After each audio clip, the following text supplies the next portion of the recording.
ഇന്ന് പറയാൻ പോകുന്നത് കുളി കഴിഞ്ഞാൽ ഉടൻ ഈ പറയുന്ന രണ്ടക്ഷരം ഞാൻ പറയുന്ന പ്രത്യേക രീതിയിൽ ഉരുവിട്ടാൽ വീട്ടിലേക്ക് പണം ഒഴുകും, സാമ്പത്തികം ഒഴുകും എന്നുള്ളൊരു വിദ്യയാണ്.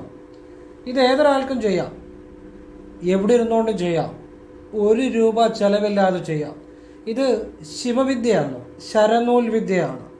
അതായത് നമ്മളുടെ ശ്വാസവും പ്രപഞ്ചബോധവുമായിട്ട് കണക്ഷനുണ്ട്. അപ്പോൾ ഈ ശ്വാസം ഇടതുമുക്കിൽ കൂടി പോകുന്ന ശ്വാസവും വലതുമുക്കിൽ കൂടി പോകുന്ന ശ്വാസവും, അതായത് ഇടതുമുക്കിൽ കൂടി പോകുന്ന ചന്ദ്രൻ ആ ചന്ദ്രകലയാണ് ഇടതുമുക്കിൽ കൂടി പോകുന്ന ശ്വാസത്തെ ആസ്പദമാക്കിയും വലതുമുക്കിൽ കൂടി പോകുന്ന ശ്വാസം സൂര്യകല. ഇതിനെ ആസ്പദമാക്കി ലളിതമായി ഏതൊരാൾക്കും ചെയ്യാവുന്ന ചില മന്ത്രാക്ഷരങ്ങൾ ഈ ശ്വാസത്തിനനുസരിച്ച് കുളി കഴിഞ്ഞ് ഒരു സെക്കൻഡ് എന്ന് പറഞ്ഞാൽ ഇത്രയുള്ള സമയം, അല്ലെങ്കിൽ ഒരു അരമിനിറ്റ്, അതായത് 30 സെക്കൻഡ് ചെയ്താൽ പോലും, അല്ലെങ്കിൽ കൂടിപ്പോയ 1 മിനിറ്റ് 60 സെക്കൻഡ് ചെയ്താൽ പോലും ആ വ്യക്തിയിലേക്ക് സമ്പത്തും ഐശ്വര്യവും ആകർഷിക്കും. പ്രപഞ്ചത്തിൽ നിന്ന് ആ വ്യക്തിയിലേക്ക് വന്നുകൊണ്ടിരിക്കും. ഇത് ലക്ഷങ്ങൾ കൊടുത്താൽ പോലും ആരും പറഞ്ഞുതരാത്ത കാര്യമാണ്. നിങ്ങൾ ചെയ്തു നോക്കുക. നമ്മൾ എന്തെല്ലാം കാര്യങ്ങൾ അറിയുന്നു, ചെയ്തു നോക്കുക, ശരിയായിട്ട് ചെയ്തു നോക്കണം. കാരണം ഞാൻ ഈ വിദ്യ ഒരു വ്യക്തിക്ക് പറഞ്ഞുകൊടുത്ത് ഗൾഫിൽ ജോലിക്ക് പോയി ജോലിയെല്ലാം നഷ്ടപ്പെട്ട ഒരവസ്ഥയിൽ പറഞ്ഞുകൊടുത്ത് അദ്ദേഹം ചെയ്ത് വളരെ ബെറ്ററായിട്ടുള്ള നല്ലൊരു സാമ്പത്തിക ഉന്നതി കിട്ടുന്ന രീതിയിലുള്ള ജോലിയിൽ അദ്ദേഹം പ്രവേശിച്ചു. അപ്പോൾ എനിക്ക് നന്ദി പറഞ്ഞുകൊണ്ട് വാട്സപ്പിൽ മെസ്സേജ് ഇട്ടു. അപ്പോൾ ഞാനിത് അതുകൊണ്ടാണ് പെട്ടെന്ന് ഈ വിഷയം എൻ്റെ ഓർമ്മയെ വന്നത്. ഇത് നിങ്ങൾക്ക് എല്ലാവർക്കും പറഞ്ഞുതരാമെന്ന് വിചാരിച്ചു. അപ്പോൾ ആ പുള്ളി മെസ്സേജ് ഇട്ടപ്പോഴാണ് പെട്ടെന്ന് എൻ്റെ ഓർമ്മയെ വന്നത്. ഞാനിത് പലപ്പോഴും ഒരുപാട് ആളുകൾക്ക് പറഞ്ഞു കൊടുത്തിട്ടുണ്ട്. അവരുടെയൊക്കെ ജീവിതത്തിൽ സാമ്പത്തിക അഭിവൃദ്ധി, തൊഴിൽ അഭിവൃദ്ധി, സമ്പത്തെ ഐശ്വര്യമൊക്കെ ആകർഷിക്കും. ഇത് ശരനൂൽ രഹസ്യമാണ്, ശിവവിദ്യയാണ്. ഇത് ആർക്കും ചെയ്യാം, ചെയ്യുന്ന വ്യക്തിക്ക് അറിയത്തുള്ളൂ ഇത് ചെയ്യുന്നുള്ളെന്ന്. മാത്രമല്ല നമ്മൾ ഏത് കാര്യത്തിൽ ഏർപ്പെട്ടാലും വിജയവും അപാരമായ വശ്യവും എല്ലാം ഉണ്ടായി വരും. കാരണം ഈ വിദ്യയ്ക്ക് എതിരില്ല. ഇത് ശരനൂൽ വിദ്യയാണ്.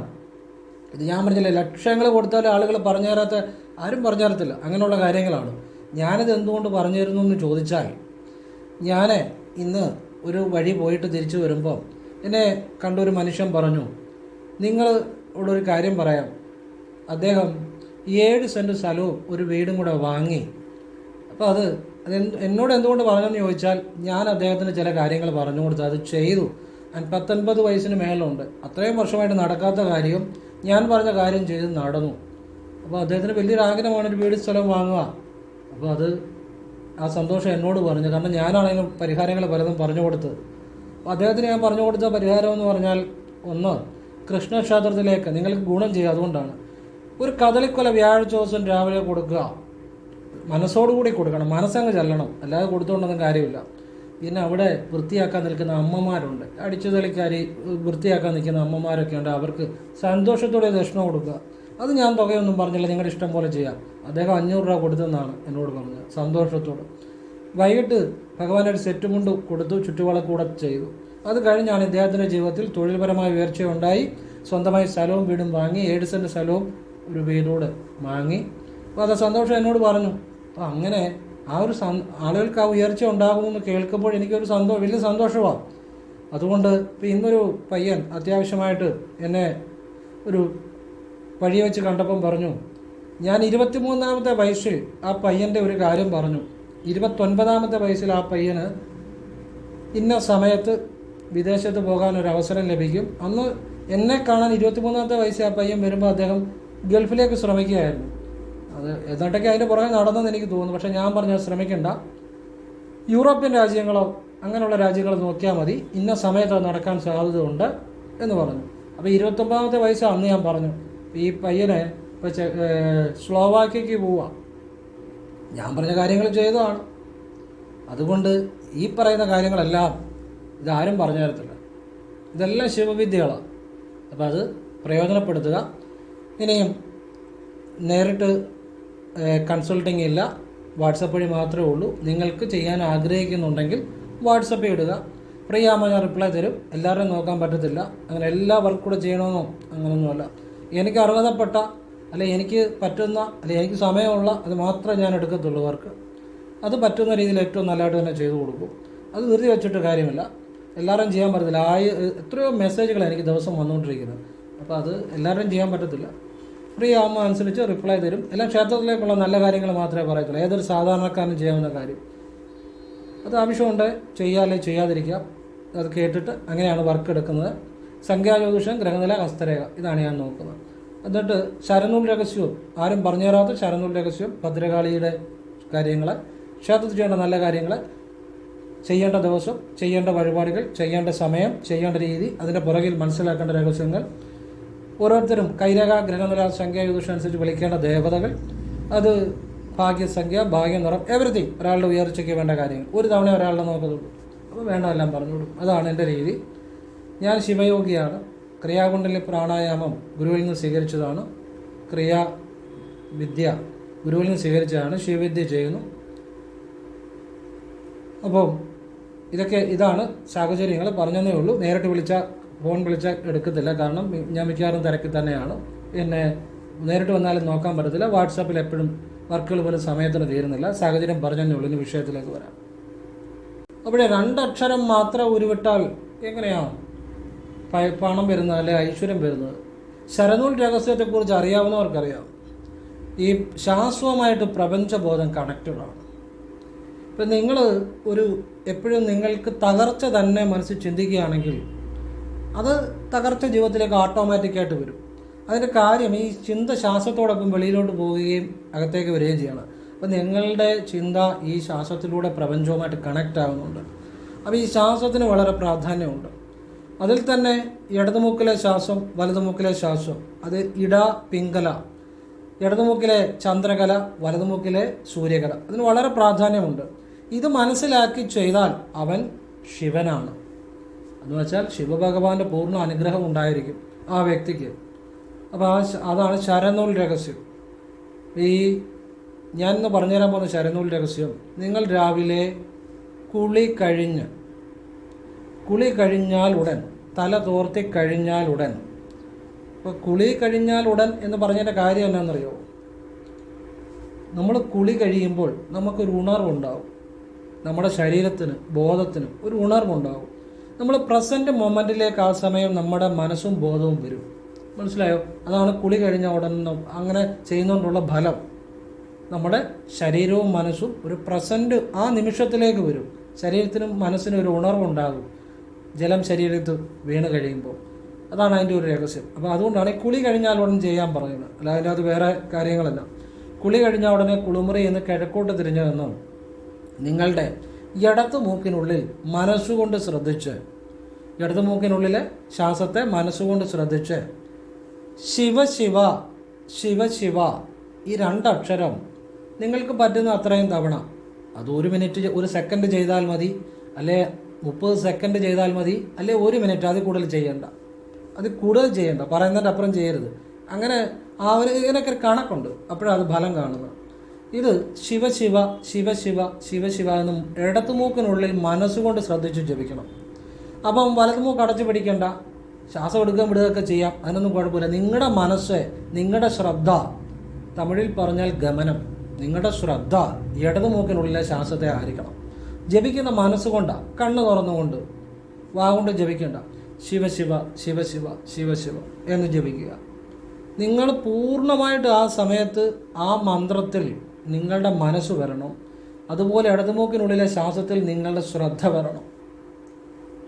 ഈ ഇടതുമൂക്കിൽ കൂടി ആ സമയം ചിലപ്പം ശ്വാസം പോകണമെന്ന് നിർബന്ധമൊന്നുമില്ല. എങ്കിലും ഇടതുമൂക്കിനുള്ളിൽ മനസ്സുകൊണ്ട് ശ്രദ്ധിച്ചാൽ മതി, ആ വിദ്യ ഫലിച്ചോളും. പറഞ്ഞാൽ മനസ്സിലാവുന്നുണ്ടോ? ചിലപ്പോൾ ഇടതുമൂക്കിൽ കൂടെ ആയിരിക്കും, ചിലപ്പോൾ വലതുമൂക്കിൽ കൂടെ ആയിരിക്കും കൂടുതൽ ശ്വാസം പോകുന്നത്. എനിവേ, നിങ്ങളെ ഇടതുമൂക്കിനുള്ളിൽ മനസ്സുകൊണ്ട് ശ്രദ്ധിച്ചാൽ മാത്രം മതി. മനസ്സിലാവുന്നുണ്ടോ? മനസ്സ് ഇടതുമൂക്കിനുള്ളിലായിരിക്കണം. ഇടതുമൂക്കിനുള്ളിൽ മനസ്സ് വരണം, അപ്പോഴേ ആ വിദ്യ ആക്റ്റീവ് ആകത്തുള്ളൂ. എന്നിട്ട് നിങ്ങൾ ശിവശിവ എന്ന് മനസ്സുകൊണ്ട് ജപിച്ച് നിങ്ങൾക്ക് വേണ്ട കാര്യം ഭഗവാനോട് ആവശ്യപ്പെടുക. എന്നിട്ട് വലതുകാലം വെച്ച് കുളിമുറിയിൽ നിന്ന് ഇറങ്ങുക. ഇത് നിത്യേന ചെയ്യുക. ഞാൻ ഗൾഫിലുള്ള ഒരാൾക്ക് വിദ്യ പറഞ്ഞു കൊടുത്തു കഴിഞ്ഞപ്പം അദ്ദേഹത്തിന് ജോലി നഷ്ടപ്പെട്ടു, വലിയ പ്രശ്നങ്ങളാണ്. അപ്പോൾ എന്നോട് പറഞ്ഞു, ഇത് ചെയ്തിട്ട് എനിക്ക് മാറ്റമൊന്നും കാണുന്നില്ല. ഞാൻ പറഞ്ഞു, മനുഷ്യ, ഇത് നിങ്ങൾ ചെയ്തത് വിശ്വാസത്തോടു കൂടിയല്ല, സംശയത്തോടു കൂടിയാണ്. നമ്മളിപ്പോൾ ഏതൊരു കാര്യം ചെയ്താലും ശരിയാകുമോ അങ്ങനെ ചെയ്തിട്ട് കാര്യമില്ല, വിശ്വാസം വേണം. അങ്ങനെ നിങ്ങൾ ഇത് ഫലം കിട്ടിയിട്ടുണ്ട്. ഇത് ചെയ്ത പലരും ഒരുപാട് സമ്പത്ത്, ഐശ്വര്യമൊക്കെ, തൊഴിലൊക്കെ നേടിയിട്ടുണ്ട്. നിങ്ങൾ ആ വിശ്വാസത്തോടു കൂടി എനിക്കിതിനകത്ത് സംശയമൊന്നുമില്ല, കാരണം എനിക്ക് ഒരുപാട് അനുഭവമുള്ളതാണ്. അത് പറഞ്ഞു കഴിഞ്ഞ് ഇദ്ദേഹം അത് ചെയ്തു കഴിഞ്ഞാണ് ഇദ്ദേഹത്ത് ബെറ്ററായിട്ടുള്ള ഒരു വലിയ കമ്പനി ജോലി കിട്ടി, വളരെ ജീവിതത്തിൽ മാറ്റമുണ്ടാകുന്ന രീതിയിലുള്ള ഒരു ഉയർച്ചയിലേക്ക് വന്നു. അദ്ദേഹമാണ് എനിക്ക് മെസ്സേജ് ചെയ്തപ്പം വളരെ സന്തോഷം തോന്നി, കാരണം വളരെ ബെറ്റർ ചേഞ്ചാണ് അദ്ദേഹത്തിനുണ്ടായത്.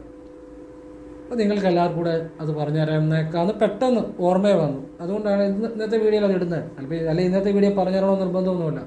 അപ്പോൾ അത് എൻ്റെ ശ്രദ്ധയിൽ പെട്ടെന്ന് വന്നുകൊണ്ടാണ്, അദ്ദേഹത്തിൻ്റെ മെസ്സേജ് കണ്ടതിൻ്റെ അടിസ്ഥാനത്തിലാണ് ഇന്ന് അതങ്ങ് പറഞ്ഞു തന്നേക്കാം ഇന്ന് പെട്ടെന്ന് ആ വിഷയത്തിലേക്ക് വന്നു.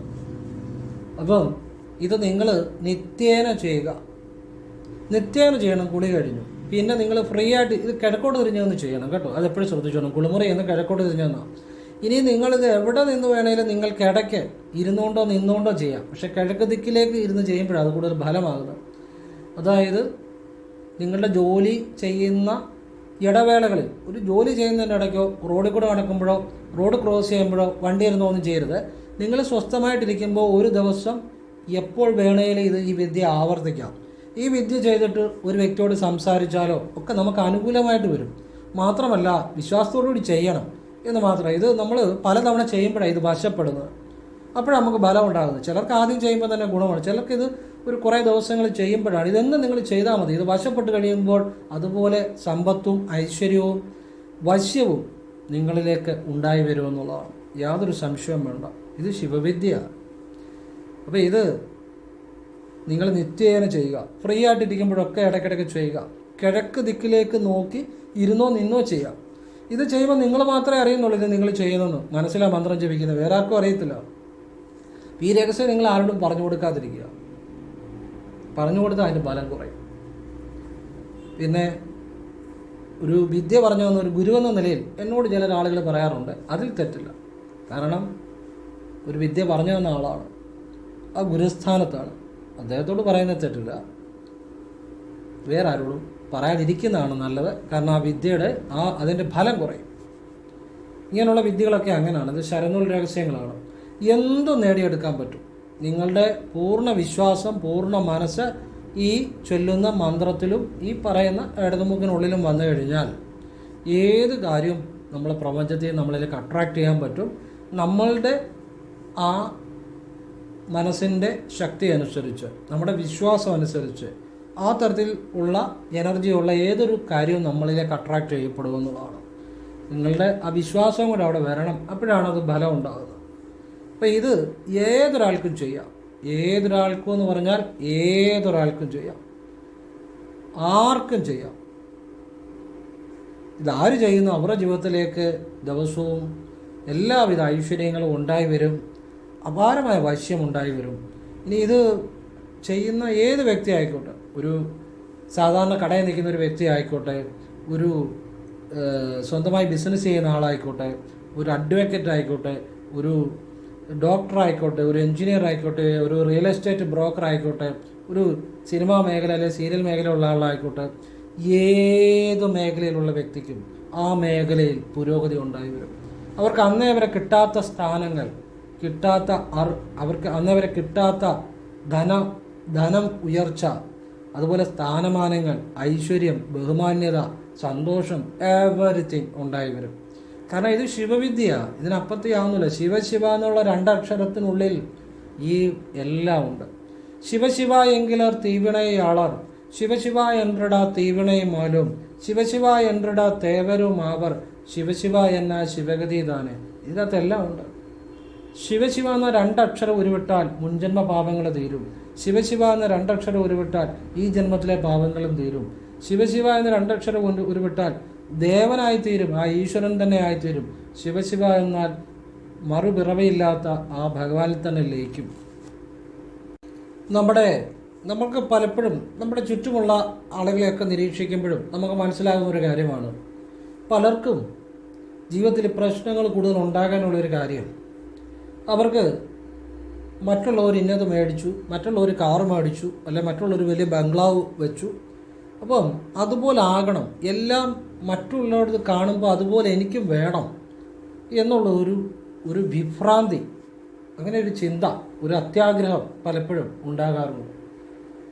അപ്പോൾ ഇങ്ങനെയുള്ള അതുപോലെ ഇപ്പം ആർക്കെന്ത് ഉയർച്ച ഉണ്ടായാലും അല്ലെ ആരെന്ത് മേടിച്ചാലും എനിക്കും അതുപോലെ വേണം എന്നുള്ള ഒരു അത്യാഗ്രഹം, അല്ലെങ്കിൽ ആ തരത്തിലുള്ള ഒരു വല്ലാത്തൊരു ചിന്ത, അങ്ങനെയുള്ള ചിന്ത, അതുപോലെ തന്നെ അമിത ആവേശം, വാശി, ഇതെല്ലാം ആസുരമായ ഗുണങ്ങളാണ്.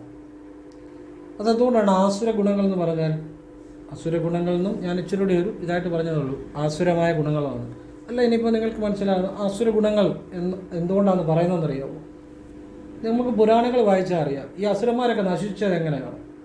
അവർക്ക് കഴിവില്ലാത്തതുകൊണ്ടോ ഒന്നുമല്ല, അവർക്ക് വലിയ തപസ്സുകൾ ചെയ്യാൻ കഴിവുണ്ടെന്ന് വെച്ചാൽ ചെറിയ കാര്യമില്ല. പക്ഷേ പുരാണത്തിലേക്കൊക്കെ പോയ അസുരന്മാർക്കെല്ലാം നാശമുണ്ടായത് അത്യാഗ്രഹം. അതായത് അത്യാഗ്രഹം, ആവേശം, വാശി, ഈ 3 കാര്യങ്ങളാണ് അസുരന്മാരെ നശിപ്പിച്ചത്. അപ്പം നമ്മൾ മനസ്സിലാക്കേണ്ട, നമ്മുടെ ഉള്ളിൽ അസുരനും ദേവനും ഉണ്ട്. പുരാണത്തിൽ നിന്ന് നമ്മൾ നമ്മുടെ ജീവിതത്തിലേക്ക് വരുമ്പോൾ നമ്മുടെ ഉള്ളിൽ തന്നെ ദേവനും അസുരനും ഉണ്ട്. അപ്പോൾ നമുക്ക് ജീവിക്കുന്നതിന് വേണ്ട കാര്യങ്ങൾ വേണം. പക്ഷെ പലർക്കും അവർ ഈ ജീവിതത്തിൽ ഏറ്റവും കൂടുതൽ പ്രതിസന്ധി അനുഭവിക്കുന്നത് എങ്ങനെയാണെന്ന് ചോദിച്ചാൽ, ഇപ്പോൾ അയൽവക്കക്കാരൻ വലിയൊരു ബംഗ്ലാവ് വെച്ചു, ഒരു 50 ലക്ഷം 60 ലക്ഷം അല്ലെങ്കിൽ 80 ലക്ഷം രൂപയാണ്. അപ്പോൾ അതിന് ചിലപ്പം ഇപ്പുറത്ത് താമസിക്കുന്നവർ അതിനുള്ള അത്രയും ചിലപ്പോൾ ഒരു 10-20 ലക്ഷം രൂപയുടെ വില വെക്കാനും 30 ലക്ഷം രൂപയുടെ വില വെക്കാനുള്ള കഴിവാണ്.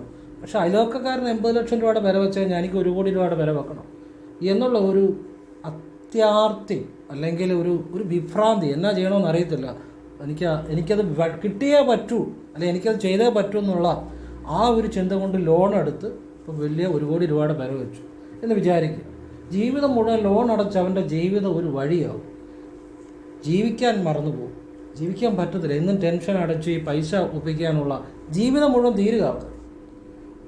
അതൊരു അസുര ഗുണമാണ്. നമുക്ക് ജീവിക്കാൻ ആവശ്യമായ കാര്യങ്ങൾ വേണം. പിന്നെ ആവേശം, പലതിലും അമിതാവേശം, എനിക്കിപ്പം തന്നെ വേണം, എനിക്കിപ്പം തന്നെ അത് നേരണം, അതും അസുര ഗുണമാണ്. നമ്മുടെ ഉള്ളിൽ ദേവനും അസുരനും ഉണ്ട്. അപ്പോൾ അതും അസുര ഗുണം തന്നെയാണ്, നമ്മളെ നശിപ്പിക്കുന്ന ഒന്നാണ്. പക്ഷേ ഇത് ഞാൻ പറയുന്നത് ചെറിയ കാര്യമായിട്ട് നിങ്ങൾക്ക് തോന്നുമെങ്കിലും ചെറിയ കാര്യങ്ങളല്ല. ഞാൻ എത്രയോ ജീവിതങ്ങൾ കണ്ടിരിക്കുന്നു, എത്രയോ ഗ്രഹനിലകൾ നോക്കിയിരിക്കുന്നു, എത്രയോ കൈരേഖകൾ നോക്കിയിരിക്കുന്നു. അപ്പം അതിൻ്റെ അടിസ്ഥാനത്തിലാണ് ഞാനീ പറയുന്നത്. അമിതമായ ആവേശം, പെട്ടെന്ന് പണക്കാരനാകാൻ, അല്ലെ പെട്ടെന്ന് സമ്പന്നനാകാൻ, അല്ലെ പെട്ടെന്ന് മറ്റുള്ളവരെക്കാട്ടിലും മേലെ വരാൻ, ആ അമിതമായ ആവേശത്തിലാണ് മാനിപ്പുലേഷൻസ് അല്ലെങ്കിൽ കറപ്ഷൻസ്, അല്ലെ പല പല തെറ്റുകളിലേക്കും പോകുന്നത്. അതുകൊണ്ട് തന്നെ പിന്നെ ആവശ്യമില്ലാത്ത വാശി, അത് കുട്ടികളോടായിരിക്കാം, അല്ലെ ഭാര്യയോടായിരിക്കാം, അല്ലെ ഭാര്യയ്ക്ക് ഭർത്താവിനോടായിരിക്കാം, അല്ലെങ്കിൽ തൊഴിലിൽ മറ്റുള്ളവരോടായിരിക്കാം. ഈ അമിതമായ വാശിയും അസുര ഗുണം തന്നെയാണ്. ഒരാളുടെ ഉള്ളിൽ ദേവനും അസുരനും ഉണ്ട്. ഈ അസുര ഗുണത്തിന് പ്രാധാന്യം കൂടുമ്പോൾ അസുരൻ്റെ അവസാനങ്ങളെല്ലാം നമ്മൾ പുരാണത്തിൽ വായിച്ചിട്ടുണ്ട്. എന്തുവാ? എല്ലാവരും നശിക്കുമല്ലേ, നാശമാണ് അവസാനം. അപ്പോൾ അതുകൊണ്ട് നമ്മൾ ആ ഈശ്വരീയമായ ഗുണങ്ങളെ പിന്തുടരണം. ഈശ്വരീയമായ ഗുണങ്ങൾ എന്ന് വെച്ച് കഴിഞ്ഞാൽ എന്താണ്? നമ്മുടെ പുരാണങ്ങളിലും നമ്മുടെ ആചാരങ്ങളിലും ഒക്കെ പറയുന്ന കാര്യമുണ്ട്. ഉപവാസം അല്ലെങ്കിൽ നമ്മൾ വ്രതമൊക്കെ എടുക്കും അല്ലേ? അപ്പോൾ നമ്മൾ വിചാരിക്കും ഉപവാസം എടുക്കുന്ന എന്തിനാണ്, വ്രതം എടുക്കുന്ന എന്തിനാണ്? ഉപവാസം ഇപ്പോഴത്തെ കാലത്ത് ഉപവാസം എടുക്കണമെന്ന് ഞാൻ പറയത്തില്ല. കാരണം ഇപ്പോഴത്തെ ജീവിത രീതി, ആഹാര രീതി, മിക്കവാറും എല്ലാവരും മരുന്ന് കഴിക്കുന്നവരാണ്. അപ്പോൾ അങ്ങനെയുള്ളവരൊന്നും ഉപവാസം എടുക്കണ്ട. അവർ മരുന്ന് കഴിച്ച് അവർ വേണ്ട ആഹാരങ്ങൾ കഴിച്ച് മുന്നോട്ട് പോയാൽ മതി. അതാണ് എൻ്റെ അഭിപ്രായം. പിന്നെ ഒരിക്കലെടുക്കാൻ പറ്റുന്നവർ, ആരോഗ്യസ്ഥിതി അനുകൂലമുള്ളവർ ഒരിക്കലെടുക്കാൻ നല്ലതാണ്. അതിൻ്റെ കാര്യം എന്താണെന്നറിയോ? ഇപ്പം ഞാൻ എൻ്റെ ഒരു ജീവിത രീതി പറയാം. ഞാൻ നേരത്തെ ഒരുപാട് ഭക്ഷണം കഴിക്കുന്ന ആളായിരുന്നു. രാവിലെ വീട്ടിൽ നിന്നും കഴിക്കും, കാണുന്ന കടകളിലൊക്കെ കയറി കഴിക്കും. ഞാൻ അക്കൗണ്ടൻ്റായിട്ട് ജോലി ചെയ്യും. അങ്ങനെ ഒരു ജീവിത രീതിയാണ് എൻ്റെ. ഞാൻ ശിവ ഉപാസനയിലേക്ക്, ശിവവിദ്യയിലേക്ക് വന്നേ പിന്നെ ഭഗവാനായിട്ട് എനിക്ക് തന്ന ജ്ഞാനമാണ് നമ്മളുടെ മനസ്സും ശരീരവുമായിട്ട് ബന്ധമുണ്ട്. അത് നല്ല രീതിയിലൊരു യോഗവിദ്യ അല്ലെങ്കിൽ ശിവവിദ്യ ചെയ്യണമെന്നെങ്കിൽ നമ്മുടെ ശരീരവും അതേ രീതിയിലായിരിക്കണം. ഞാനിപ്പം രാവിലെ 2 ചപ്പാത്തി കഴിക്കും, ഉച്ചയ്ക്ക് അല്പം ചോറുണ്ണും, വൈകിട്ട് 2 ചപ്പാത്തി കഴിക്കും. ഇതാണ് എൻ്റെ ഇപ്പോഴത്തെ ജീവിത രീതി. അപ്പം എനിക്ക് ആ പല എൻ്റെ ആഗ്രഹങ്ങളും വേണ്ടാന്ന് വെക്കാൻ സാധിച്ചിട്ടുണ്ട്. ഇപ്പം ഞാൻ നിത്യേന ഇടയ്ക്കിടയ്ക്ക് ആഹാരം കഴിക്കുന്ന സ്വഭാവവും ഒക്കെ ഞാൻ വേണ്ടാന്ന് വെക്കാൻ എനിക്ക് സാധിച്ചു. ഇതെല്ലാം എൻ്റെ ഉപാസനയിലൂടെയാണ് എനിക്ക് സാധിച്ചത്. അതായത് നമ്മൾ ശരിയായ ആത്മീയത ഫോളോ ചെയ്യുകയാണെങ്കിൽ നമ്മൾ ശാരീരികമായും മാനസികമായും നല്ലൊരു ഉന്നതിയിലേക്ക് വരിക തന്നെ ചെയ്യും. പക്ഷെ ശരിയായിട്ടുള്ള കാര്യമായിരിക്കണം. പറഞ്ഞാൽ മനസ്സിലാകും. അപ്പോൾ നമ്മളിപ്പോൾ ഉപവാസത്തിനാരും പോട്ടെ, ഉപവാസം എടുക്കണമെന്ന് ഞാൻ പറയത്തില്ല. കാരണം അത് ഇപ്പം വളരെ എല്ലാം പല അസുഖങ്ങളും കാര്യങ്ങളും ഒക്കെ ഉള്ളവരും മരുന്ന് കഴിക്കുന്നവർ ഉപവാസമൊന്നും എടുക്കണ്ടെന്ന് ഞാൻ പറയത്തുള്ളൂ. ഒരിക്കലെടുക്കാൻ പറ്റുന്ന ഒരു ആരോഗ്യസ്ഥിതി അനുകൂലമുള്ളവർ ഒരിക്കലെടുക്കുമ്പോൾ നമ്മൾ അന്ന് എന്താ ചെയ്യുന്നത്? നമ്മൾ നമ്മുടെ പല ആഗ്രഹങ്ങളെയും മാറ്റിവെക്കും, അല്ലേ? നമ്മൾ രാവിലെ അരി ചേരാത്ത ഇപ്പം ചപ്പാത്തി കഴിക്കുക, ഫ്രൂട്ട്സ് കഴിക്കുക, അല്ലെങ്കിൽ വെള്ളം കുടിക്കുക, മിതാഹാരം കഴിക്കുന്നു. ഉച്ചയ്ക്ക് അല്പം ചോറുണ്ണ, അരി ചേർന്ന വെള്ളം കുടിക്കുക, അല്ലെങ്കിൽ മിതാഹാരമാണ്. വൈകിട്ട് അരി ചേരാത്ത ചപ്പാത്തിയോ അല്ലെങ്കിൽ ഫ്രൂട്ട്സോ കഴിക്കുന്നു, വെള്ളം കുടിക്കുന്നു. നമ്മൾ അന്നത്തെ ഒരു ദിവസത്തേക്ക് നമ്മൾ നമ്മുടെ ഇഷ്ടങ്ങൾ മാറ്റി വയ്ക്കുകയാണ്. പിന്നെ അന്നത്തെ ഒരു ദിവസം നമ്മൾ ആരെയും കുറ്റം പറയാതിരിക്കുക, പകലുറക്കം മാറ്റി വെക്കുന്നു, അങ്ങനെ നമ്മളെ എപ്പോഴും കഴിക്കുന്ന ആഹാരങ്ങൾ മാറ്റി വെക്കുന്നു. അപ്പോൾ ഒരു ദിവസത്തേക്ക് നമ്മൾ നമ്മുടെ ഇഷ്ടങ്ങളെ മാറ്റി വെക്കാൻ മനസ്സിനെ പഠിപ്പിക്കുകയാണ്. അതൊരു വലിയ തത്വമാണ് കേട്ടോ. അപ്പോൾ നമ്മളിങ്ങനെ മനസ്സിനെ പഠിപ്പിക്കണം. എല്ലാ ഇഷ്ടങ്ങളും മനസ്സിനെ സാധിച്ചു കൊടുക്കരുത്. ചില കാര്യങ്ങൾ വേണ്ടാന്ന് വെക്കാനും മനസ്സിനെ പഠിപ്പിക്കണം. അങ്ങനെ മനസ്സിനൊരു കഴിവുണ്ടായി വരും. അപ്പോഴാണ് നിങ്ങളുടെ ജീവിതത്തിൽ ശരിയായിട്ടുള്ള ഒരു ഉയർച്ച ഉണ്ടാകുന്നത്. നിങ്ങൾക്ക് അപ്പം കാണുന്നതെല്ലാം വേണമെന്ന് തോന്നത്തില്ല. നമുക്ക് നീഡും ഉണ്ട്, ഡിസയറും ഉണ്ട്. നീഡെന്ന് വെച്ചാൽ നമുക്ക് ആഹാരം, വസ്ത്രം, പാർപ്പിടം, ജീവിക്കാൻ വേണ്ട ധനം, സാഹചര്യങ്ങളൊക്കെ വേണം. അത് നീഡ് ആവശ്യമാണ്. ഡിസയർ ആഗ്രഹമാണ്. വലിയ ബംഗ്ലാവ് അല്ലെ അയലോക്കക്കാരനെക്കാട്ടി വലിയ വീട്, അത് ഡിസയറാണ്. അപ്പോൾ ഈ ഡിസയറിൻ്റെ പുറകെ പോയാൽ, അങ്ങനെയുള്ള അത്യാഗ്രഹങ്ങളുടെ പുറകെ പോയാൽ എല്ലാം നശിച്ചിട്ടുണ്ട്. ഒരു അത്യാവശ്യങ്ങൾ ആവശ്യമാണ്, നീഡ്സ് ആവശ്യമാണ്. അപ്പോൾ ചില കാര്യങ്ങൾ വേണ്ടാന്ന് വെക്കാൻ മനസ്സിനെ പഠിപ്പിക്കണം. ഇപ്പോഴത്തെ കുട്ടികൾ അവർക്ക് ശരിയായിട്ടുള്ള ആത്മീയത വളരെ കുറവാണ്. ക്ഷേത്രത്തിൽ പോവുക അല്ലെങ്കിൽ ശരിയായ കാര്യങ്ങൾ അറിയുക, അവരെപ്പോഴും മൊബൈലിലും ഈശ്വരവിശ്വാസം വളരെ കുറവൊക്കെയാണ് ഇപ്പോഴത്തെ പല കുട്ടികൾക്കും. നല്ല വിശ്വാസമുള്ള കുട്ടികളുണ്ട്, എന്നാലും പൊതുവെ ഞാൻ പറഞ്ഞാണ്, അതില്ലാത്തവരും വളരെ ഉണ്ട്. വിശ്വാസമുള്ളവരും ഉണ്ട്, ശരിയായ ആത്മീയ കാര്യങ്ങൾ ഫോളോ ചെയ്യാത്ത കുട്ടികളും ധാരാളമുണ്ട്. വിശ്വാസം അല്ലെ ശരിയായ ആത്മീയ കാര്യങ്ങൾ ഫോളോ ചെയ്യുന്ന കുട്ടികൾക്ക് പ്രത്യേക ജീവിതത്തിൽ അവരെ ഏത് പ്രതിസന്ധി അതിജീവിക്കാൻ പറ്റും. ഇനിയും ഈ ആത്മീയമായിട്ട് ഒരു വിശ്വാസം ഇല്ലാത്ത ഒരു കുട്ടിയാണെങ്കിൽ, അവനൊന്നിനും വിശ്വാസം ഇല്ലെന്നുണ്ടെങ്കിൽ അവന് പലപ്പോഴും ജീവിതത്തിൽ ഒരു പരാജയം വന്നു കഴിയുമ്പോൾ അവൻ പെട്ടെന്ന് എന്തോ ചെയ്യുന്നത് പറയാൻ പറ്റത്തില്ല. ഒരു മൊബൈൽ വേണമെന്ന് പറഞ്ഞ് മേടിച്ചു കൊടുത്തില്ലെങ്കിൽ നമുക്കിപ്പം പത്രത്തിലൊക്കെ വായിക്കാം, ഈ പയ്യൻ പോയി ചിലപ്പം അവൻ്റെ എന്നാ ചെയ്യുന്നത് പറയാക്കത്തില്ല. അതൊരു മൊബൈൽ കിട്ടിയില്ല, ചിലപ്പോൾ അവൻ്റെ ജീവിതം പോലും അവന് വേണ്ടെന്ന് വെക്കും. അത്രയും സ്വഭാവമുള്ള പത്രങ്ങളിലൊക്കെ നമ്മൾ വാർത്ത വായിക്കാറുണ്ട്, അല്ലെങ്കിൽ നമ്മൾ പലയിടത്തും കേൾക്കാറുണ്ട് സംഭവങ്ങൾ. അപ്പം ചെറിയൊരു ആഗ്രഹം പോലും സാധിച്ചു കിട്ടിയില്ലെങ്കിൽ ഇപ്പോഴത്തെ കുട്ടികൾക്ക് അത് സഹിക്കാൻ പറ്റത്തില്ല. അവരെന്തോ ചെയ്യുന്നത് പറയാൻ പറ്റത്തില്ല. അത് എന്തുകൊണ്ടാണെന്നറിയോ? നിങ്ങൾ അതുപോലെ അവരെ പഠിപ്പിച്ച് വെച്ചിരിക്കുന്ന കാര്യങ്ങൾ അങ്ങനെയാണ്. അതായത് വീട്ടിൽ നല്ലൊരു ആത്മീയത ഉണ്ടെങ്കിൽ, അല്ലെങ്കിൽ ചെറുപ്പം മുതലേ അവനെ ആത്മീയമായ കാര്യങ്ങൾ, നല്ല രീതിയിലുള്ള ആത്മീയത പഠിപ്പിക്കുകയാണെങ്കിൽ, ഇപ്പോൾ ഈ നൊയമ്പും കാര്യങ്ങളും ഒക്കെ അതിനൊരു ഭാഗമാണ്. ചില ആഗ്രഹങ്ങൾ വേണ്ടാന്ന് വെക്കാൻ പഠിപ്പിക്കുകയാണ് ഈ വ്രതം അതുപോലുള്ള ആത്മീയമായ കാര്യങ്ങളിലൂടെ. അങ്ങനെ അവനൊരു മനസ്സിനൊരു കഴിവുണ്ടാക്കണം. എല്ലാ ആഗ്രഹങ്ങളും മനസ്സിന് സാധിച്ചു കൊടുക്കരുത്. അപ്പോൾ ചില കാര്യങ്ങൾ വേണ്ടാന്ന് വെക്കാനും അവൻ പഠിക്കും. അപ്പോഴവനൊരു ജീവിതത്തിൽ ഒരു പരാജയം ഉണ്ടായാലോ, അല്ലെങ്കിൽ ജീവിതത്തിൽ ഒരു കാര്യം പെട്ടെന്ന് സാധിച്ചില്ലല്ലോ, അവനൊരിക്കലും ഒരു ടെൻഷൻ ഉണ്ടാകത്തില്ല, അതിനെ അതിജീവിക്കാൻ പഠിക്കും. അപ്പോൾ ശരിയായ ആത്മീയത എന്ന് പറഞ്ഞു കഴിഞ്ഞാൽ ഇങ്ങനെയുള്ള നമ്മുടെ വ്രതമായിക്കോട്ടെ, ഇതുപോലുള്ള കാര്യങ്ങൾക്കകത്തൊക്കെ ചില കാര്യങ്ങളുണ്ട്. മനസ്സിന് ഒരു കഴിവുണ്ടാക്കും. അത് ശരിയായ ആത്മീയത ആയിരിക്കണം, അല്ലാതെ നമ്മളെ ചൂഷണം ചെയ്യുന്ന ആത്മീയതയാകരുത്. പറഞ്ഞു മനസ്സിലായോ? അപ്പം ഞാനൊരു കാര്യം പറയുന്നു, എന്നാലും നിങ്ങൾ എൻ്റെ പുറകെ നടക്കണമെന്നോ എന്നെ കാണുമ്പോൾ നിങ്ങൾ പുകഴ്ത്തി പറയണമെന്നോ ഒന്നും അല്ല ഞാൻ പറയുന്നത്. അതല്ല ഞാൻ പറയുന്നത്. നിങ്ങൾ ഈ ശിവനിൽ വിശ്വസിക്കുക, അല്ലെങ്കിൽ നിങ്ങൾ വിളിക്കുന്ന ഈശ്വരനെ വിശ്വസിക്കുക, നിങ്ങൾ നല്ല കാര്യങ്ങളെ മനസ്സിലാക്കുക, എവിടെ ഇരുന്ന് നല്ല കാര്യങ്ങൾ ചെയ്യുക. അതാണ് ശരിയായ ആത്മീയത. നിങ്ങൾ ആത്മീയതയുടെ പേരിൽ ചൂഷണത്തിനോ വിധേയനാകരുത് ഒരിക്കലും. ഇന്ന് ഏറ്റവും കൂടുതൽ ചൂഷണം ചെയ്യപ്പെടുന്ന ആത്മീയ മേഖലയാണ്. അത് പാടില്ല.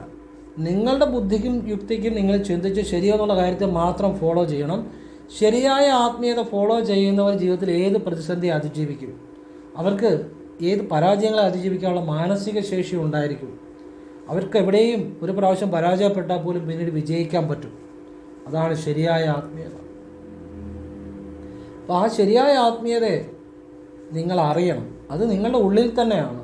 നിങ്ങളുടെ മനസ്സിനാണ് മാനസിക ശേഷി കൂട്ടുകയാണ് ചെയ്യുന്നത്. ഇപ്പം നിങ്ങൾ ഒരു മന്ത്രം അല്ലെങ്കിൽ ഒരു ദേവൻ, ആ ദേവനെ നിങ്ങൾ കൂടുതലായിട്ട് വിളിക്കണമെന്ന് ഞാൻ പറയാറുണ്ട്. നമ്മളെല്ലാ മന്ത്രങ്ങളും ചൊല്ലാം. അതോടൊപ്പം ഞാൻ ഇപ്പം കൈരേഖ അല്ലെ ഗ്രഹനില സംഖ്യാജ്യോതിഷം നോക്കുമ്പോൾ ഞാൻ പറഞ്ഞു കൊടുക്കാറുണ്ട്, ഇന്ന ദേവനെ അല്ലെങ്കിൽ ഇന്ന ദേവിയെ കൂടുതൽ വിളിക്കണം. അതിൻ്റെ കാര്യം എന്നാണെന്നറിയോ? നമ്മുടെ മനസ്സ് ഒരു കാര്യത്തിൽ കൂടുതലായിട്ട് ചിന്തിക്കുമ്പോഴാണ് നമ്മളുടെ മനസ്സ് ഏകാഗ്രമാകുന്നത്. അപ്പോഴാണ് നമ്മുടെ മനസ്സിനെ ഒരു കഴിവ് കൈവരും. നമ്മുടെ മനസ്സിനെ, അതായത് മനസ്സിൻ്റെ ചിന്തകളെ അല്ലെ മനസ്സിൻ്റെ ബോധം ആ ഒരു ദേവനെ അല്ലെ ഒരു ദേവതയെ കൂടുതലായിട്ട് മന്ത്രം ജപിക്കുമ്പം മനസ്സിനെ ആ ഒന്നിലേക്ക് ശ്രദ്ധിക്കാനുള്ളൊരു കഴിവ് വരും. ആ കഴിവ് വരുമ്പോഴാണ് മനസ്സ് കൂടുതൽ പവർഫുൾ ആകുന്നത്. അങ്ങനെയുള്ള വ്യക്തിയുടെ ആഗ്രഹങ്ങൾ പെട്ടെന്ന് പ്രപഞ്ചബോധം നടത്തി കൊടുക്കും. മറ്റു ദേവതകളുടെ മന്ത്രമൊക്കെ ജപിക്കുക, അതിന് കുഴപ്പമൊന്നുമില്ല. പക്ഷെ ഒരു ദേവൻ്റെയോ ഒരു ദേവിയുടെയോ, അത് ഞാൻ കൈരേഖ ഗ്രഹനില സംഖ്യാജ്യോതിഷം നോക്കുമ്പോൾ ഞാൻ അത് ഡിസൈഡ് ചെയ്യും. ഞാൻ അവരോട് പറഞ്ഞു കൊടുക്കും, ഇന്ന ദേവനെ വിളിക്കണം. അപ്പോൾ ആ ദേവനെ തന്നെ റിപ്പീറ്റായിട്ട് വിളിക്കുന്ന രീതിയും കൂടെ ഞാൻ പറഞ്ഞു കൊടുക്കും. അത് ഫ്രീ ആയിട്ടിരിക്കുമ്പോഴും ചില പ്രത്യേക രീതികളിലാണ്. അതൊക്കെ കൂടുതലായിട്ട് ചെയ്യുമ്പോൾ ആ വ്യക്തിക്ക് മനസ്സിന് ഏകാഗ്രത ഉണ്ടാകും. ഏകാഗ്രമായിട്ട് ചിന്തിക്കുന്ന ആഗ്രഹങ്ങൾ എല്ലാം നടത്തപ്പെടും. മാത്രമല്ല, ഏകാഗ്രമുള്ള മനസ്സിന് ഭയങ്കര പവറാണ്.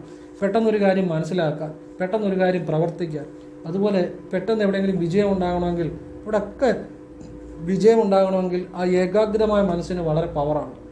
അതുപോലെ അവരുടെ ആഗ്രഹങ്ങളൊക്കെ പെട്ടെന്ന് സാധിക്കും. മനസ്സിന് ഏകാഗ്രത കൂടുമ്പോൾ മനസ്സിന് പവർ കൂടും. അപ്പം ഇതൊക്കെയാണ് ആത്മീയത കൊണ്ട് പഠിക്കേണ്ടത്. ഇതൊക്കെയാണ് ശരിയായ ആത്മീയത.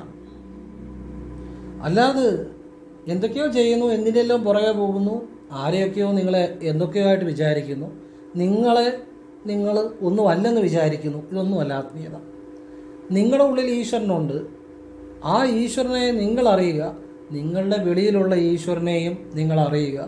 ഇത് രണ്ടിനും ഒരുപോലെ പ്രാധാന്യം കൊടുക്കുക. അതാണ് ശരിയായ ആത്മീയത. നിങ്ങളുടെ വെളിയിൽ, നമ്മൾ ക്ഷേത്രത്തിൽ പോകുന്ന ആ ഈശ്വരനെയും നിങ്ങൾ അറിയുക, പൂർണ്ണമായും ബഹുമാനിക്കുക, വണങ്ങുക. അതുപോലെ നിങ്ങളുടെ ഉള്ളിലുള്ള ഈശ്വരനെയും നിങ്ങൾ അറിയുക. ഇത് രണ്ടും കൂടെ ആകുമ്പോഴാണ് ശരിയായ ആത്മീയത ഉണ്ടാകുന്നത്. അല്ല, നിങ്ങൾ വേറൊരാളുടെ പുറകെ എത്ര വർഷം നിങ്ങൾ ഒന്നും അല്ലെന്ന് വിചാരിച്ചു വേറൊരാളുടെ പുറകെ നടന്നാലൊന്നും കിട്ടുന്ന നല്ലത്. നിങ്ങളുടെ ഇപ്പോൾ ശരിയായ ഗുരുക്കന്മാർ പറഞ്ഞു കൊടുക്കുന്നത് എന്താണെന്നറിയോ?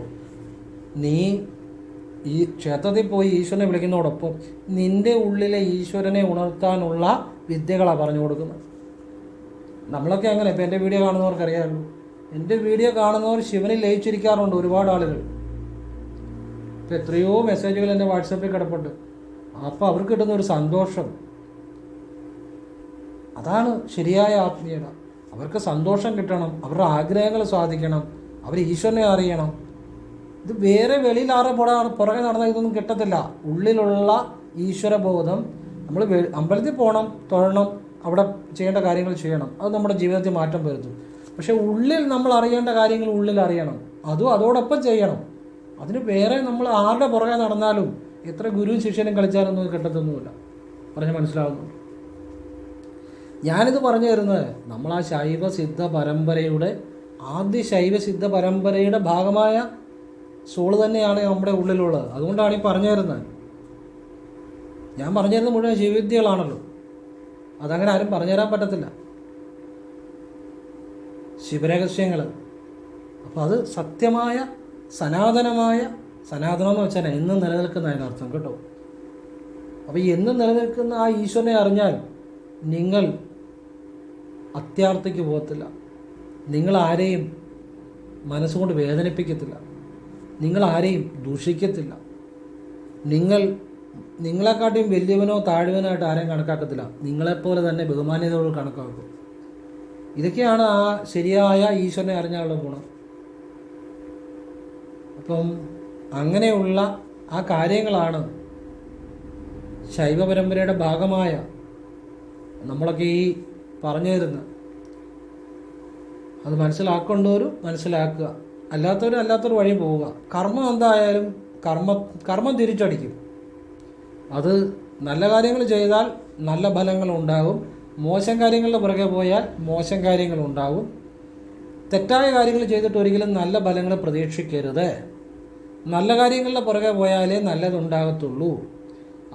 ഇവരെല്ലാം പുറകെ നടന്ന് ഗുരുവും ശിഷ്യനും കളിച്ച് ജീവിതം കളഞ്ഞ് പിന്നെ ഇവിടെയും കാണുന്ന കാര്യങ്ങളെല്ലാം അതൊക്കെ അവനവൻ്റെ ഇഷ്ടം, ചെയ്യാതിരിക്കുകയോ ചെയ്യാം. പക്ഷേ പോകുന്ന ജീവിതമാണ്, ഈശ്വരൻ തന്നിരിക്കുന്ന ഈ ജീവിതം സത്യമായ ഈശ്വരനെ അറിയാനാണ്, സത്യമായ കാര്യങ്ങൾ ചെയ്യാനാണ്.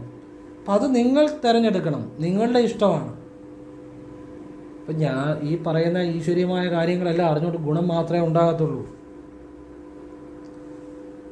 ഒരു കുട്ടിയും മോശമാകത്തില്ല ഞാനീ പറയുന്ന രീതിയിലുള്ള ഈശ്വരബോധത്തിലേക്ക് വന്നു കഴിഞ്ഞാൽ. അതായത് വ്രതമെടുക്കുക, ആരോഗ്യസ്ഥിതി അനുകൂലമുള്ളവർ ഒരു ദിവസത്തേക്കല്ലേ നമ്മുടെ ഇഷ്ടങ്ങളെ മാറ്റി നിർത്തുക. അപ്പോൾ ആ കുട്ടി അവൻ്റെ മനസ്സിനെ പഠിപ്പിക്കുക ചില കാര്യങ്ങൾ വേണ്ടാന്ന് വെക്കാൻ. അങ്ങനെയുള്ളവന് ജീവിതത്തിൽ ഒരു തീരുമാനമെടുക്കാനോ ഒരു പ്രതിസന്ധികളെ അതിജീവിക്കാനോ ഒരു ബുദ്ധിമുട്ടും വരത്തില്ല. അതാണ് ആത്മീയത.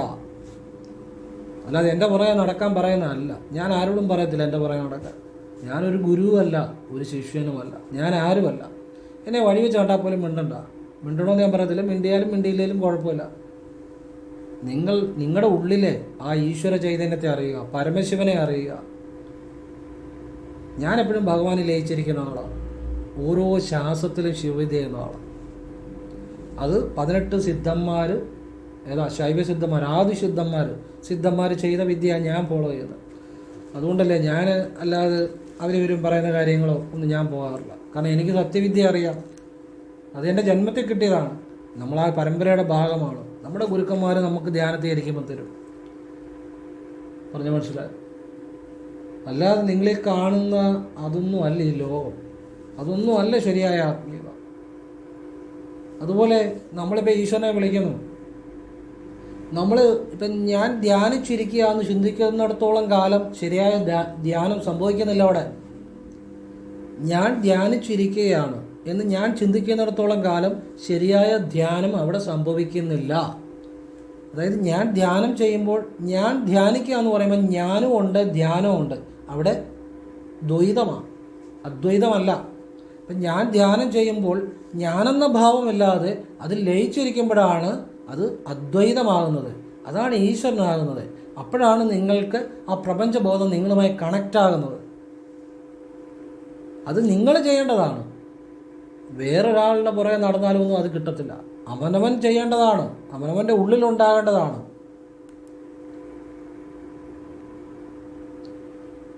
ഇന്നിപ്പോൾ എവിടെ നോക്കിയാലും ഗുരു ശിഷ്യനും കളിയാണ്. അതല്ല, ശരിയായ കാര്യങ്ങളെ ആ സാക്ഷാൽ നിങ്ങളുടെ ഉള്ളിലുണ്ടാകുന്ന ആ ഈശ്വര ചൈതന്യത്തെ അറിയണമെങ്കിൽ ശരിയായ ഈശ്വര വിദ്യകളെ ഫോളോ ചെയ്യണം. കർമ്മത്തെക്കുറിച്ച് അറിയണം. കർമ്മരഹസ്യങ്ങളുണ്ട്. ഇപ്പം ഇന്ന് ജനിച്ചിരിക്കുന്ന ഈ ഭൂമി ജനിച്ചിരിക്കുന്നവരെല്ലാം അവരുടെ കർമ്മം ഉള്ളതുകൊണ്ടാണ് ജനിച്ചിരിക്കുന്നത്. നിങ്ങൾ വലിയ ആളുകളെന്ന് കാണുന്നവരും നിങ്ങൾ ചെറിയ ആളുകളെന്ന് കാണുന്നവരും ഒക്കെ കർമ്മം ഉള്ളതുകൊണ്ട് തന്നെ ഭൂമി ജനിക്കുന്നത്. അല്ലാതെ ആരും ഭൂമി ജനിക്കുന്നില്ല. അവർക്ക് കർമ്മം ഉള്ളതുകൊണ്ടാണ്. കർമ്മം എന്തുകൊണ്ടാണ് ഉണ്ടാകുന്നത്? പ്രവൃത്തി കൊണ്ടാണ് ഉണ്ടാകുന്നത്. ആ പ്രവൃത്തി കൊണ്ടാണ് കർമ്മം ഉണ്ടാകുന്നത്. മുൻജന്മത്തിലെ ചില പ്രവൃത്തികൾ, അതുകൊണ്ടാണ് ഈ ഭൂമിയിൽ വന്ന് ജനിക്കുന്നത്. എല്ലാവർക്കും കർമ്മമുണ്ട്. ഈ കർമ്മമാണ് ഈശ്വരൻ, പ്രവൃത്തിയാണ് ഈശ്വരൻ.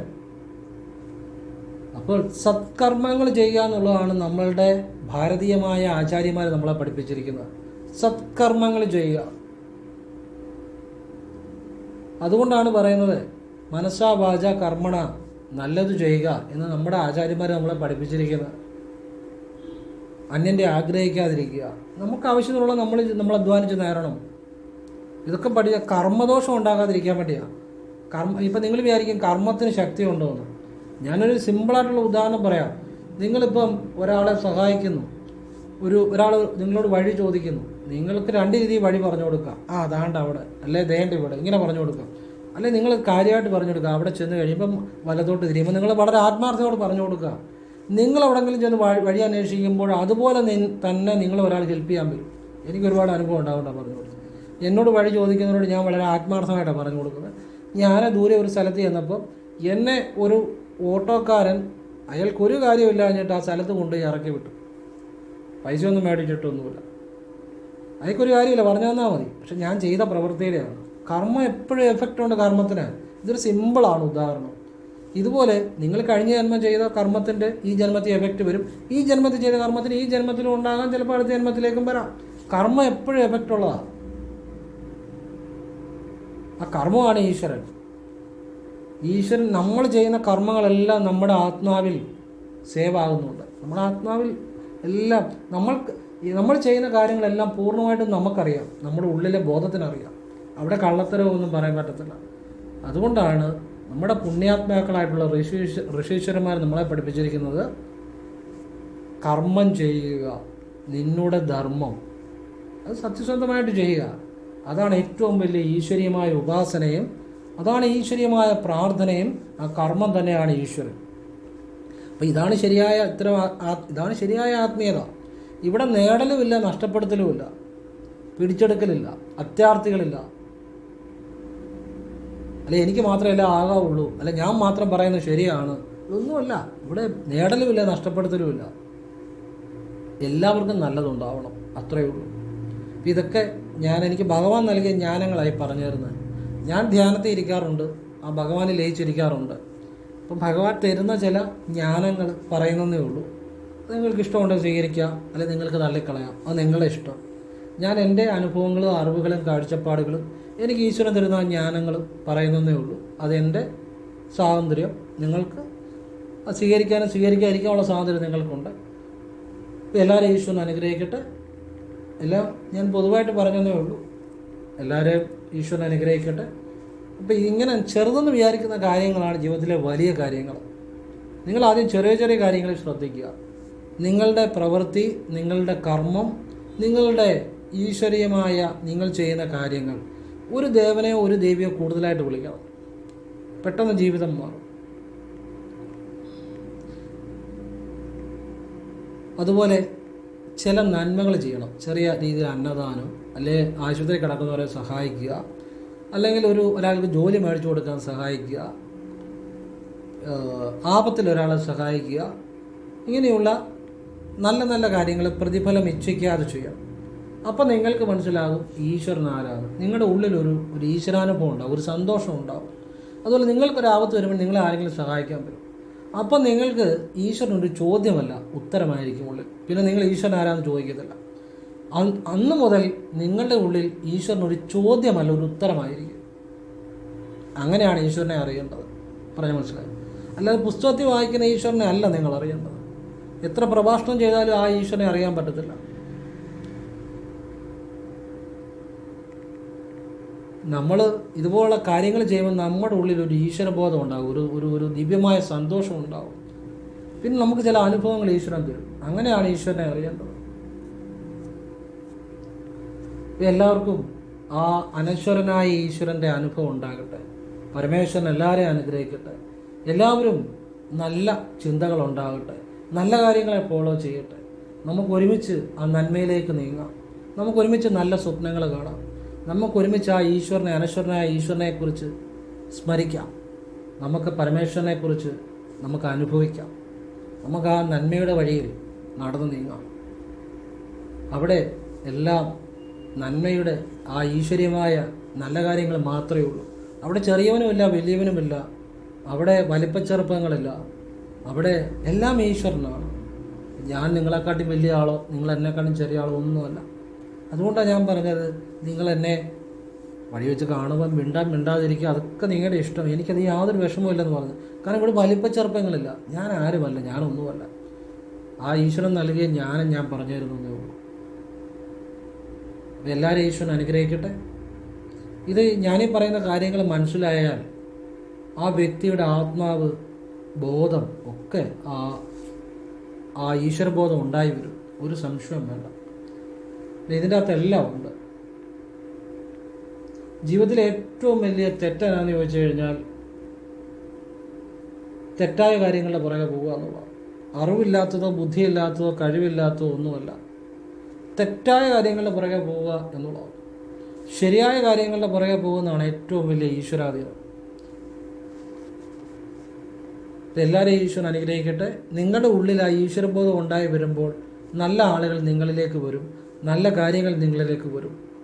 അവരൊന്നും അവിടെ നിന്നും ഒരു തരത്തിലുള്ള ചൂഷണം ഉണ്ടാകാതെ, നല്ല ഒരു തരത്തിലുള്ള ചൂഷണങ്ങളും ഉണ്ടാകുന്ന കാര്യങ്ങളിലേക്ക് നിങ്ങൾ പോകരുത്.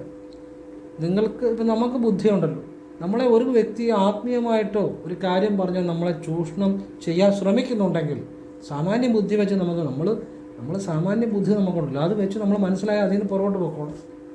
അതൊക്കെ അവനവനാണ് തീരുമാനിക്കും. സ്വന്തം ബുദ്ധിയെ എപ്പോഴും ആശ്രയിക്കുക.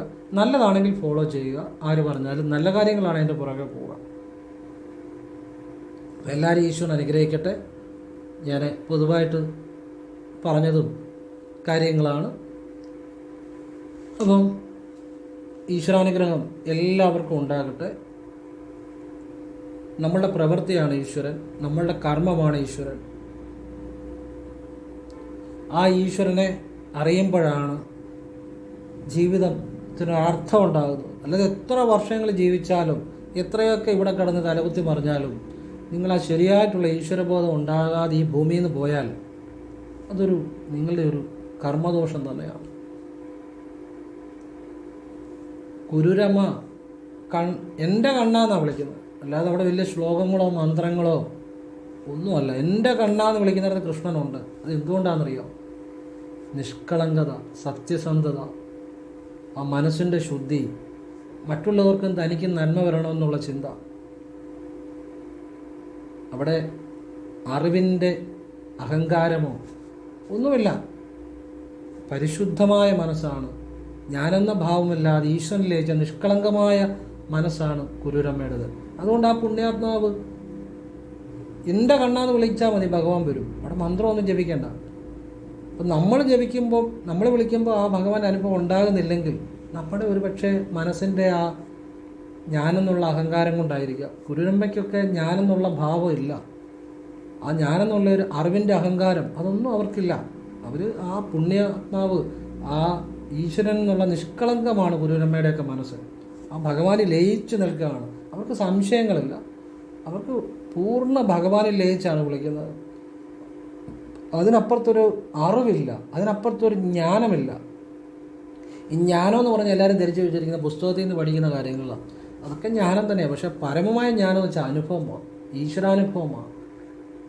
ഞാൻ എന്താണെന്നുള്ള അനുഭവം, എൻ്റെ ഉള്ളിൽ ഏത് ശക്തിയാണെന്നുള്ള അനുഭവം, ആ അനുഭവമാണ് ശരിക്കും ജ്ഞാനം എന്ന് പറയുന്നത്.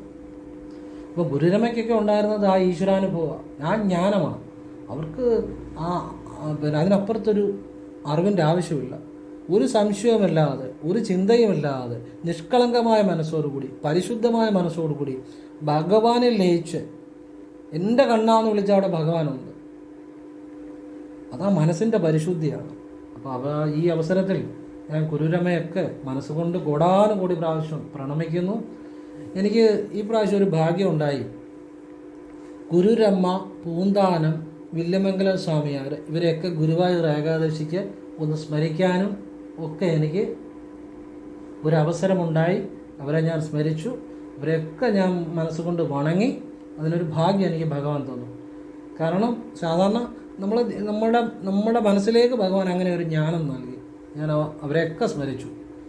കുരുരമ്മ, പൂന്താനം, വില്ലുമംഗലം സ്വാമിയാരൊക്കെ സ്മരിച്ച് ആ പാദങ്ങളെല്ലാം മനസ്സുകൊണ്ട് കൊടാനുകൂടി പ്രണാമം സമർപ്പിച്ചു. ഭഗവാൻ എനിക്ക് അങ്ങനെ ഒരു അവസരം ഈ ഗുരുവായൂർ ഏകാദശിക്ക് ഞാൻ എൻ്റെ പ്രാർത്ഥനാവേളയിൽ ഭഗവാൻ എൻ്റെ മനസ്സിൽ തോന്നിച്ച് ഞാനത് ചെയ്തു. അപ്പോൾ എല്ലാവരും ഈശ്വരൻ അനുഗ്രഹിക്കട്ടെ. ഇതെല്ലാം ഇതിനൊരു 15, 20, 25, 30, 40 എത്ര മിനിറ്റ് ആയാലും ജീവിതത്തിൽ എന്നേക്കുമായി ഈശ്വരനെ അറിയുന്ന കാര്യങ്ങളാണ്. ഇതൊക്കെ ശരിയായിട്ട് അറിഞ്ഞവരൊരിക്കലും ഒരു ആപത്തിലും പോയി ചാടത്തില്ല. ഒരു മോശം ആളുകളുമായിട്ട് സമ്പർക്കം ഉണ്ടാകത്തില്ല. ആവശ്യമില്ലാത്ത കാര്യങ്ങളൊന്നും പോയി ചാടത്തില്ല. അബദ്ധങ്ങളിലേക്ക് പോയി ചാടത്തില്ല. ഇത്രയും അറിയുന്നു, ഇത്രയും സമയം മനസ്സിലാക്കി ഇത് കേൾക്കുന്നവർ നിങ്ങളുടെ ജീവിതത്തിലെ ഒരു നിധിയാണ്. കാരണം ഓരോ ശ്വാസവും ശിവനാമം ജപിക്കുന്ന ഒരു വ്യക്തിയാണ് ഞാൻ. എനിക്ക് വേറെ ചിന്തയൊന്നുമില്ല. അങ്ങനെ ഒരു മനസ്സുകൊണ്ട് പറഞ്ഞു തരുന്ന കാര്യമാണ്. അതൊരിക്കലും വെറുതെ ആകത്തില്ല. അതിനൊരു സത്യമുണ്ട്. ശിവോഹം. ഓം കൃഷ്ണായ നമഃ. ശിവോഹം.